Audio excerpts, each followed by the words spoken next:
नमस्कार, मैं हूँ वंदना, आप देख रहे हैं न्यूज़ रांची मेल। जैसा कि आप जानते हैं सरूल बहुत ही समीप है। ऐसे में हम आ गए हैं बातचीत करने पाहन जी के पास, जगलाल पाहन जी के पास। आइए उनसे जुड़ते हैं और जानने की कोशिश करते हैं कि सरूल क्या है और उनकी इम्पोर्टेंस क्या है। आप सबसे पहले आपका स्वागत है हमारे चैनल पर। आप बताइए सरूल के बारे में क्या है सरूल? आपको भी मेरा प्रणाम, जोहार। कि ये सरहुल जो है, ये प्राकृतिक महापूजा पर्व है। और ये सरहुल में हम लोग प्रकृति का ही पूजा करते हैं। प्रकृति का उन तमाम तत्वों का हम लोग पूजा करते हैं जिससे प्राणियों का जीवन निर्भर है। जैसे कि ये धरती है, आकाश है, सूर्य है, जल है, वायु है और वृक्ष है। इन तमाम चीज़ों को हम लोग पूजा करते हैं। साथ ही साथ जो हमारे ग्राम के जो इष्ट देव हैं, उन तमाम लोगों को भी पूजा करते हैं। अपना पूर्वजों को भी इसमें हम लोग पूजा करते हैं। और ये प्राकृतिक पूजा हमारे जो पूर्वज थे आदि काल से ही इसको प्रारंभ किए। कब से शुरुआत इसका किया गया है इसको तो हम लोग नहीं बता पाएंगे, लेकिन जब से हम लोग होश संभाले हैं तब से हम लोग सरहुल पूजा महोत्सव को जानते हैं। पाहन जी आप इसके बताइए कि इसकी विधि-विधान क्या है? ये सरहुल पूजा का जो है 3 दिवसीय सरहुल पूजा हम लोग मनाते हैं। ये जो प्राकृतिक पूजा जो हम लोग सरहुल कहते हैं, वो हम लोग पहला दिन है, हम लोग उपवास रखते हैं। जो घर का एक बुजुर्ग है सो, और हमारे जो नेवक लोग होते हैं, वे तमाम लोग उपवास के दिन में केकड़ा मछली पकड़ने के लिए चले जाते हैं। और इस वर्ष हमारा ये जो सरहुल 3 दिवसीय पर्व इस प्रकार है। पहला दिन जो है हमारा चैत्र द्वितीया जो है शुक्ल पक्ष के दिन में दिन, और दिनांक पड़ रहा है आपको 10/4/2024, आपको बुधवार। तो उस दिन जो घर का जो मुखिया लोग रहेंगे वो उपवास पर रहेंगे एक व्यक्ति, और जो नवयुवक होंगे वे खपड़ा मछली पकड़ने के लिए नदी, तालाब या खेत में जाते हैं। और जो पुरुष होते हैं वो एक समय सिर्फ करते हैं। पहला जो बेला होता है उपवास में रहते हैं, और दूसरी बेला में उपवास से पारंपरिक विधि विधान के अनुसार उसको पूजा पाठ करके उसको उपवास को तोड़ा जाता है। जो है पाहन अपने ग्रामीणों के साथ में पाहन पूर्व कोटवार और अन्य सहयोगों के और ग्रामीणों के सहयोग से नदी तालाब में जाके 2 नया घड़ा में जल लेके आते हैं। और भी पारंपरिक जो है वाद्य यंत्र के साथ में लोग जाते हैं और आते हैं। और सरना जो एक पवित्र स्थल है, वहाँ पर ही उस घड़ा को रखा जाता है, उसमें पानी भरा जाता है।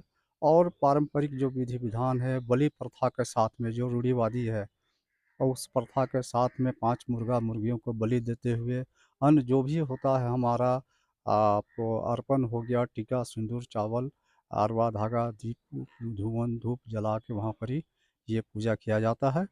और दूसरे दिन, और ये जल रखाई पूजा में ग्राम के जितने भी मौजा के होते हैं, जो ये हो गया केंद्रीय सरना पूजा स्थल है। तो अगल-बगल के टोला मोहल्ला भी अपने-अपने टोलों में पूजा करने के लिए सभी कोई अपने जत्था के साथ में आते हैं नृत्य संगीत करते हुए। और यहाँ से अपना 2 घड़ा में जल लेके वो लोग भी जाते हैं पूजा का जल लेके, और अपना एक निश्चित जहाँ जगह है पूजा करने को वहाँ पूजा करते हैं। और दूसरे दिन पाहन है सो अपने सहयोगियों के साथ में सुबह को और ग्रामीणों के साथ आके उस पानी का अवलोकन करते हैं। और उस पानी को देख के ही अनुमान लगाया जाता है कि बारिश कैसी होगी नहीं होगी। ये पाहन द्वारा भविष्यवाणी किया जाता है। ये हमारा माने कि चैत्र तृतीया दिन गुरुवार को पड़ने जा रहा है। और उसी दिन हम लोग हर सरना स्थल पर जो भी पाहन हैं या जहाँ कहीं भी सरना को पूजा होता है, वे लोग तमाम लोग 10 से 12 बजे तक के बीच में ये पारंपरिक जो विधि-विधान है, रूढ़ी प्रथा के अनुसार बलि के साथ में सभी कोई ये पूजा करेंगे सरहुल का, जिसमें कि ये हमारा जो है पवित्र जो फूल हम लोग जो साल को मानते हैं, उसको चढ़ाएँगे लोग और अपना जो विधि-विधान है उसके अनुसार करेंगे पूजा-पाठ। और वो बलि दिया गया हुआ तमाम मुर्गा-मुर्गियों को माने कि टहरी बनाया जाएगा, जो कि उसको खिचड़ी भी कर सकते हैं, लेकिन वो हम लोग टहरी सही मायने में उसको हम लोग कहते हैं। और टहरी का सेवन करने के बाद में सभी लोग फिर सुबह जुलूस के लिए प्रस्थान करेंगे सिरुमटोली के लिए। और यही स्थल है जहाँ ये सरनाटोली हातमा मौजा के अंतर्गत पड़ता है। ये हमारा सरहुल का सुबह जुलूस का उद्गम स्थल भी है। और जो उधर से लौटने के बाद में फिर जो तीसरा दिन है, जो कि आपको चैत्र चतुर्थी के दिन में पाहन अपना घर में फूलखोसी यानी पुष्प अर्पण करते हुए वो तमाम मौजा के घरों में जाएँगे और वहाँ जो है तमाम बड़े-छोटों को पुष्प देंगे।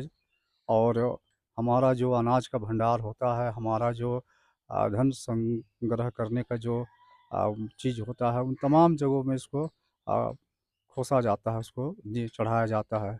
और साथ ही साथ में जो दरवाज़ा है, उस दरवाज़ा में भी लोग इसको लगाते हैं। हर्षोल्लास के साथ में सभी कोई रहते हैं। अपाहन और उनके जितने भी आए हुए सहयोगियों को तमाम ग्रामवासी उसका सेवा-सत्कार, आदर-सम्मान करते हैं। फूलखुशी कार्यक्रम से ये समाप्त होता है। ये जो है इसका पता चलता है ये गर्मी और ये ठंडा को देखते हुए ये वैज्ञानिक का भी एक है इस तरह का मानना है, वो लोग भी मानते हैं।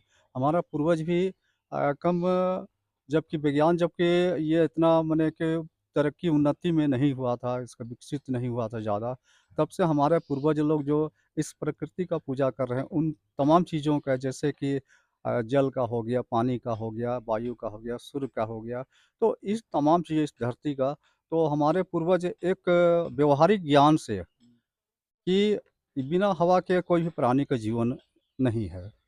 पृथ्वी के बिना भी जीवन नहीं है। ये क्या बोलेंगे गर्मी के बिना कहने का मतलब आग के बिना भी हम लोग का जीवन नहीं है। पानी के बिना जीवन नहीं है। तो उन हम तमाम चीज़ों को हमारे पूर्वज लोग महसूस किए। उसी तरह से ये जल रखाई पूजा को भी इस तरह से लोग देख के अनुमान लगाने का वो लोग कि घड़ा का जल स्तर जो होता है उसको जो ज़मीन का ताप होता है ये वातावरण का जो है उसके अनुसार से ये अनुमान लगाया जाता है कि बारिश हो किससे होगी या नहीं होगी, है ना? इस तरह का अनुमान होता है। सरहुल में केकड़ा का इस्तेमाल करने का क्या मतलब है? देखिए केकड़ा को इसमें बहुत सा कहावत है, इसमें तरह-तरह का बहुत सा लेकिन हम एक आध ठो हम जो एक हमारे पूर्वजों के अनुसार जो हम सुने हैं।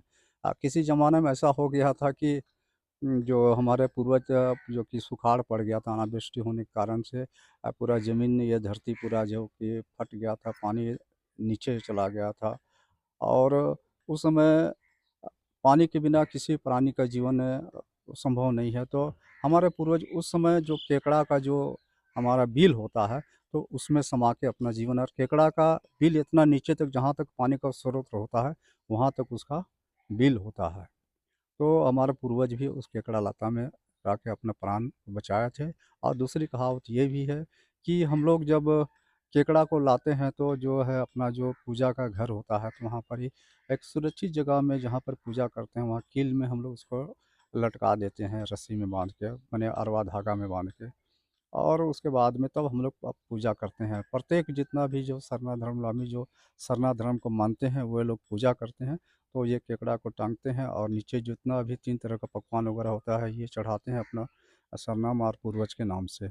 और तपावन भी विशेष करके वहाँ चढ़ाते हैं। और एक जो मुर्गी होता है, जो हम लोग लुपोंग बोलते हैं, जो रंगली मुर्गी, उसको वहाँ पर पैठा लोग करते हैं।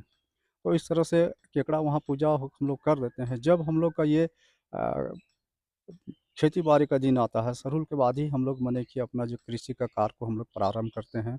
और जब ये हम लोग ये भी कहते हैं कि हमारा सरहुल ही नववर्ष है, नया साल हम लोग इसको मानते हैं सरहुल का। सरहुल में ही हम लोग होली गुलाल वगैरह का जो है कि गुलाल वुलाल का उपयोग हम लोग करते हैं। और उस दौरान जब हम लोग खेती-बाड़ी करते हैं, जोताई-कोड़ाई कर लेते हैं, तो धान जो गिराते हैं, तो पहला जो धान हम लोग छींटते हैं, तो उसमें हम लोग का एक नाचू होता है, एक तरह का एक हम लोग को वो क्या बोलें कि बीजा रखने का एक हम लोग का बना हुआ बाँस का रहता है, जिसको हम लोग नाचू बोलते हैं। उस नाचू को हम लोग पवित्र करके पानी में उसको बढ़िया से करके उसको गोबर से बढ़िया से उसको पवित्र करते हैं और उसमें जो बीज का धान होता है उसको रखते हैं और जो केकड़ा का जो सूखा हुआ रहता है, जो केकड़ा तो मर जाता है, तो उसको हम लोग उसमें बुकनी बना देते हैं, उसी में मिला देते हैं।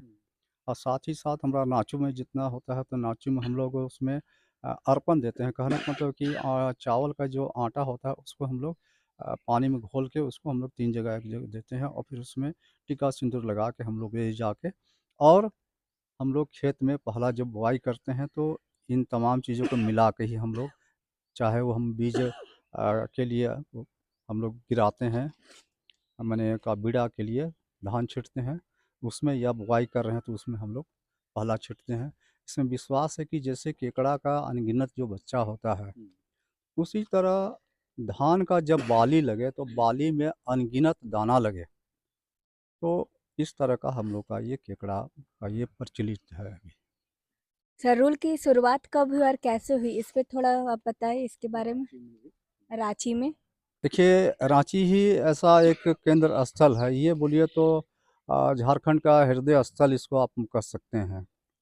और जो कुछ भी होता है तो रांची से ही शुरुआत बड़ा-बड़ा जो भी आयोजन होता है, ये इसी का लोग बाहर में भी अनुकरण करते हैं। तो रांची में सरहुल का शुरुआत मेरे माने अनुमान से माने कि हमको जहाँ तक हमको जानकारी है, आपको ये 67 के आस-पास से इसको प्रारंभ किया गया था। और ये प्रारंभ में आपको जो है करमटोली है, जो क्या भूषण मानकी जी हैं, उनके जो है घर के बगल में एक बहुत बड़ा जो साल का वृक्ष था, तो वहीं पर लोग जोता हुआ खेत था वो। तो उसी में सरहुल का पूजा हमारे बाबूजी स्वर्गीय मादी पाहन वहाँ शुरू किए थे। वहीं से हम लोग खिचड़ी वगैरह खाए थे, माने टहरी और उसके बाद वहाँ से छात्रावास के लोग सिरुमटोली के लिए शोभा जुलूस के रूप में वहाँ से प्रस्थान किए थे। और इससे पूर्व भी शायद एक बार और छात्रावास के लोग कहीं चौक चौराहा चौराहा से भी उस तरह का प्रोसेसन ले गए थे। और आपको 1900 म, 70 के दशक में यहाँ से प्रारंभ हुआ। यहाँ से बृहद रूप से जितना भी रांची के तमाम क्षेत्र के लोग जो रहते हैं, हर मौजा के लोग यहाँ आए थे। हमको लगता है कि लाखों लाख की संख्या में यहाँ पर ये लोग आए थे और यहाँ से ही हमारे बाबूजी यहाँ पर ही इस केंद्रीय पूजा स्थल हतमा में पूजा पाठ किए थे। इसमें एक लोझो उरांव जी भी थे उसके सहयोगी के रूप में और इस तरह से दुखी पाहन थे, आपको करमचंद भगत जी और कुछ-कुछ और है बहुत से बहुत लोग थे स्टार्टिंग में। और इसी के 1 आध 2 साल के कर्म के बाद में हमारा जो है ये स्वर्गीय जो हमारा कार्तिक उरांव जी है और ये माने कि वो बनाए थे आपको अखिल भारतीय आदिवासी विकास परिषद, तो उसका एक पार्ट बनाए थे जो कि केंद्रीय सरना समिति जो बनाए हैं। तो इसका फिर बाद में कार्तिक जी भी इसमें उसका भागीदारी रहा है। और इस तरह से बहुत बृहद रूप से यहाँ से शुरुआत हुआ था। आपको 70 में 1970 में जो बैलगाड़ी में पाहन जी को बैठा के जो हमारा बाबूजी को लेके यहाँ से निकले थे लोग सिरमटोली के लिए। और उसमें पाँव रखने का जगह भी नहीं होता था। एक साथ सभी कोई एक शोभा जुलूस के रूप में कहीं भी कोई तरह का खाली स्थान नहीं मिलता था। जो सिलसिलेवार यहाँ से खड़े हैं लोग, तो पूरा आखिरी छोर तक एकदम आदमी ही आदमी नज़र आते थे। तो इस तरह से शुरुआत किया गया था यहाँ। अब आपसे आखिरी सवाल है कि आपका जैसा कि हम लोग जानते हैं कि सरूर के दिन बहुत ही ज़्यादा भीड़-भाड़ रहता है, तो इस ऐसे में आपका सरकार और प्रशासन से क्या माँग है? ये माँग तो हम लोग बहुत सरकार से हम लोग करते हैं और लेकिन जो चीज़ है वो जो संभव होता है वो चीज़ को मुहैया कराते हैं। पहले तो जब हम लोग प्रशासन से मांग करते थे तो हम लोग को आने-जाने के लिए बस वगैरह का व्यवस्था कर दिया जाता था।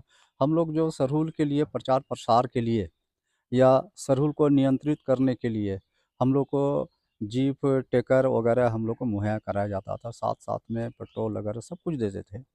लेकिन किसी कारणवश कुछ ऐसा हो गया जिसके कारण से ये तमाम चीज़ अभी ख़त्म हो गया। अभी जो जो ज़रूरत का चीज़ है, जहाँ जैसे मुख्य जो कि आपको पूजा स्थल है, तो वहाँ आपको हम लोग माँगे हैं प्रशासन से कि टेंट वगैरह लगा दिया जाए, तोरण गेट लगा दिया जाए और लाइट का व्यवस्था हो और सबों के लिए कम से कम जहाँ कहीं भी कोई दिक्कत ना हो, इसके वास्ते हम लोग कि आप पानी का व्यवस्था अच्छा से रोड में छिड़काव करें। पानी भी आने-जाने में गर्मी के दिन है, आंधी-तूफ़ान भी चलता है, तो पानी में छिड़काव के लिए भी हम लोग बोले हैं। यहाँ से जो लोग शोभा यात्रा में जाएँगे तो चलंत शौचालय वगैरह है, शौचालय को निःशुल्क हो और चिकित्सा के लिए भी शिविर मने कोई किसी को चोटिल होते हैं तो उसके वास्ते हम लोग मने कि शिविर लगाने के लिए कहे ताकि उसको दवा दारू मिल सके। और साथ ही साथ है कि रोशनी का जो है व्यवस्था है आप कीजिए। यदि आप निर्विरोध रूप से अगर बिजली की आपूर्ति नहीं करते हैं, तो आप जनरेटर से जहाँ-जहाँ लगता है कि हमको देना चाहिए, तो ऐसे-ऐसे जगह से वो चिन्हित करके वहाँ पर ही जनरेटर दिया जाए और साथ ही साथ टैंकर में पानी-वानी का भी व्यवस्था किया जाए।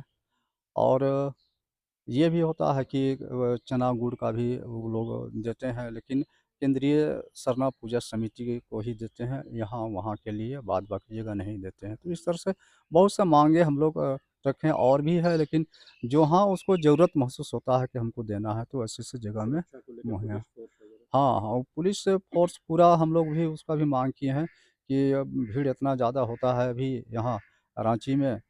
जबकि रांची में भी ऐसा हो गया है कि कांके के क्षेत्र में कांके में रह जाते हैं, धुरवा के धुरवा में रह जाते हैं, धुरवा से आगे वाले लोग। नामकुम के उधर रह जाते हैं, टाटी सिल्वे वाला भी उधरे रह जाते हैं, लेकिन कुछ-कुछ छुट-पुट मिलते हैं। तो इतना ज़्यादा संख्या, इतना भीड़ हो गया और हमारा जो आपको सरना स्थल जो सिरुम टोली का है, बहुत छोटा पड़ गया है। और अभी जो चौड़ीकरण जो फ्लाईओवर बन रहा है जिसके कारण से और वहाँ पर समस्या हो गया है, तो आने-जाने में आदमी को बहुत दिक्कत हो रहा है। तो हम लोग फ़ोर्स का भी व्यवस्था हम लोग बोले हैं कि आप ज़्यादा से ज़्यादा फ़ोर्स का व्यवस्था कीजिए ताकि कि हम लोग का जो शोभा जुलूस है सरहुल का, वो आपको निरंतर बढ़ता जाए, कहीं रुके ना। अगर कहीं रुकते हैं लोग तो वहाँ नृत्य संगीत करते हैं खोड़ा बना के, तो उस तरह से नहीं, आप चलते हुए नृत्य करते हुए बढ़े। इस वास्ते हम लोग पुलिस फ़ोर्स का भी हम लोग तैनाती करने कहे हैं, साथ में मजिस्ट्रेट भी हो। तो इस तरह का हम लोग माँग रखे हैं और प्रशासन के द्वारा ये भी आश्वस्त हम लोग किया गया है कि ठीक है, आप लोग अच्छा ढंग से कीजिए, हम आपके साथ हैं, जो भी होगा तो हम आपके साथ हैं। ज़रूर का जो त्योहार है वो क्या मैसेज देता है और समाज को आप क्या मैसेज देना चाहेंगे? आज ये 2024 का सरहुल जो प्राकृतिक महापूजा पर्व जो सरहुल है, इसके वास्ते मैं तमाम जो झारखंड वासी है या देशवासी हैं, जो सरहुल पूजा को जो मनाते हैं, उनसे मेरा यही अपील है कि जो अपना परंपरागत ढंग से अपना पारंपरिक जो है धार्मिक विधि-विधान के साथ में ये सरहुल का पूजा अखाड़ा में सरना स्थल में करें और जहाँ सरना स्थल नहीं अखाड़ा में करते हैं तो वहाँ भी जहाँ कहीं भी सरना का पूजा हो, तो पारंपरिक विधि-विधान के अनुसार जो हमारे पूर्वज करते आए हैं और एक निश्चित समय के अनुसार करें। ऐसा ना करें कि हम 2 बजे के बाद पूजा करें। सुबह से लेके 12 बजे के बीच में लोग पूजा करें, ताकि पूजा समाप्ति के बाद में जो भी प्रसाद ग्रहण करने के बाद में समय से 1 बजे सुबह जुलूस में लोग सम्मिलित हो जाए। ये मैं तमाम लोगों से अपील करता हूँ। साथ ही साथ ये प्राकृतिक पूजा है, प्राकृतिक पूजा हम लोग का ये प्रकृति का पूजा है और प्रकृति का पूजा है तो प्रकृति को हम लोग कैसे बचाएँ ताकि हम बचें। प्रकृति के पेड़-पौधा है, जल है, इन तमाम चीज़ों को जिससे हम प्राणियों का जीवन है, उन तमाम चीज़ों को हम लोग उतना ही उपयोग में लाएँ, जितना हमको ज़रूरत है।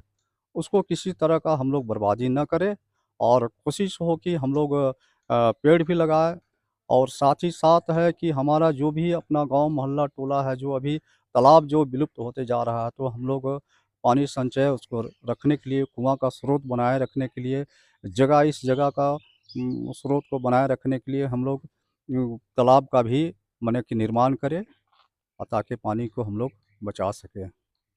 अ, आपका बहुत ही धन्यवाद। आप हमारे दर्शकों को इतनी अच्छी से पूरी जानकारी दी। आपका धन्यवाद। आप सबों को भी धन्यवाद, आपके चैनल को धन्यवाद। अ, ये थे हमारे साथ पहान जी, जिन्होंने बहुत ही खूबसूरती से सरूर के पर्व के बारे में बताया और ये भी बताया कि प्रकृति की रक्षा कीजिए और खुद भी सुरक्षित रहिए। ऐसे न्यूज़ के लिए बने रहे न्यूज़ रांची मेल के साथ।